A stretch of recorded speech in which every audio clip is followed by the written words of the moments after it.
is happening with King County real estate? Well, let's check it out.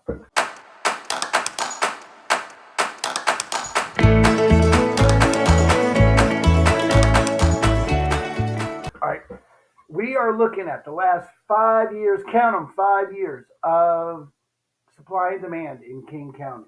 This should not be news. If you've watched any of my past videos, you know this is pretty typical for this year.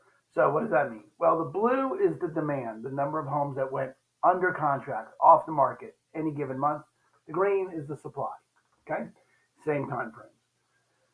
So what do you notice? Well, pre-pandemic over here, 2019, we had all inventory up to the 4,000 mark in peak. Demand never really over 3,000.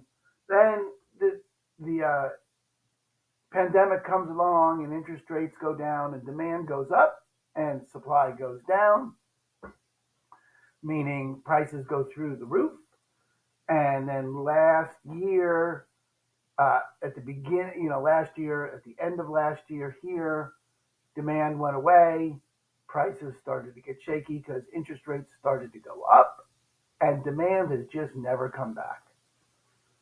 And supply is way down, 50% down. So this right here is a fascinating picture relative to this, to the other 4 years. That this year is there's so little business being done.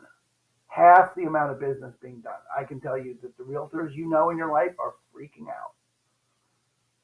Okay, if they don't have a powerful business base, they're getting out of the business because there's literally half the deals getting done. So, that's a big deal to know. Now, for you, the consumer, it doesn't matter that much if there's half the deals getting done.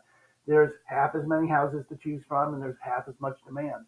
But there's still half as much to choose from and half as much demand, not even quite half as much demand. Prices are being propped up by the low inventory. In other words, prices can't come down really quickly because there's so few houses available. This is in King County. And prices can't go up infinitely because 8% interest rates are keeping the lid on it. So it's a really dicey market. Very confusing for people. And if we look at just the last year, just to do a little deeper dive, you can see that just the last 12 months, right, inventory went up, but not nearly like it used to. And supply went up a little bit, not as much as it used to. And demand has pretty much kept up. Demand is pretty close to supply. Last month, a little bit of a gap. That last September, a little bit of a gap. Would have been a really good time to buy in September. Now, it's a little tougher to buy. So we're experiencing something that we haven't in a long, long time. That's bidding wars, but bidding wars under asking price. So sellers can still get their home sold because there's still a good enough demand, but they just have to be able to price it where the buyers can afford it. And buyers apparently are more than willing to sit on the sidelines and wait. And I don't know what they're waiting. I know what they're waiting for. They're waiting for interest rates to come down, which isn't really going to happen. There's no pathway to interest rates coming down as far as they're waiting for them to come down. And every time interest rates come down in a sizable way, demand goes up. So it doesn't help that interest rates go down. So buyers would be advised to get the best house you can for the best possible terms you can. And then when rates come down a little bit, you can refi and take advantage of it, but at least you'll be in the home. Sellers need to price like it's 2023. You cannot price like it's you can't even price like it's early 2023. You got to price like it's now.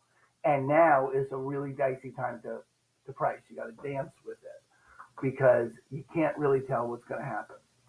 It's a very, very funny, not funny, but peculiar market.